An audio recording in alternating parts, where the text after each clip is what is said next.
নমস্কার সবাইকে, সবাই কেমন আছেন? আমি তৃষ্ণা আপনাদের জন্য নিয়ে এসেছি আজকে নতুন একটা ভিডিও। তো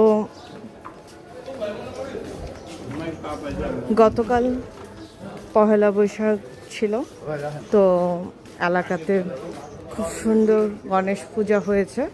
তো চলো তোমাদের সাথে কিছুটা শেয়ার করছি, যে কয়টা আমি দেখেছি বা চোখে পড়েছে। এই হচ্ছে গণেশ ঠাকুর।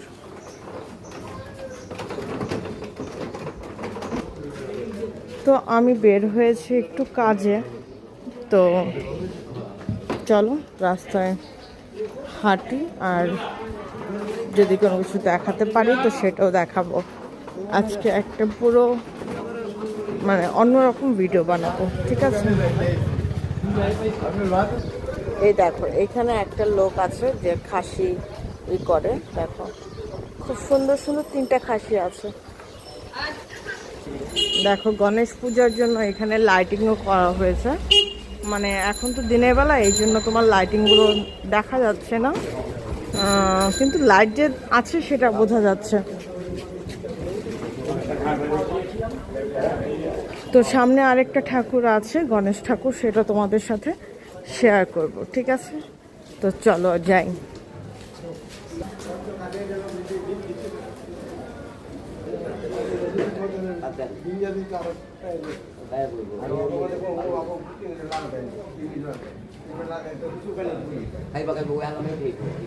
এই দেখো, এখানে কিন্তু আরেকটা গণেশ ঠাকুর।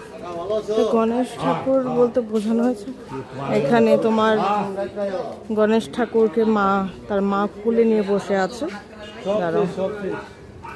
এই হচ্ছে ঠাকুরটা। এই নিয়ে কিন্তু অলরেডি 3টা ঠাকুর দেখিয়ে ফেললাম। দেখো এখানে সবজি বসেছে।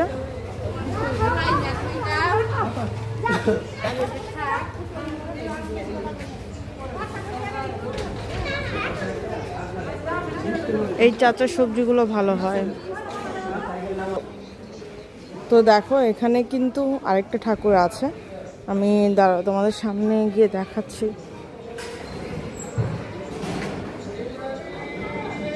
দেখতে পাচ্ছ? এই নিয়ে ইন টোটাল আমি তোমাদের 4টা ঠাকুর দেখালাম। তো কেমন লাগছে বা কেমন লাগলো আমার ভিডিওটা জানাবে কিন্তু অবশ্যই। আর বাসায় যাব, বাসায় গিয়ে আজকে দেখাবো যে আমি কি আজকে রান্না করলাম, ঠিক আছে? আজকে কিন্তু আমাদের বাসায় খুব সিম্পল বান্না হয়েছে, যেহেতু গতকালকে পয়লা বৈশাখ হিসেবে অনেক কিছু রান্না করা ছিল। আসলে প্রত্যেকদিন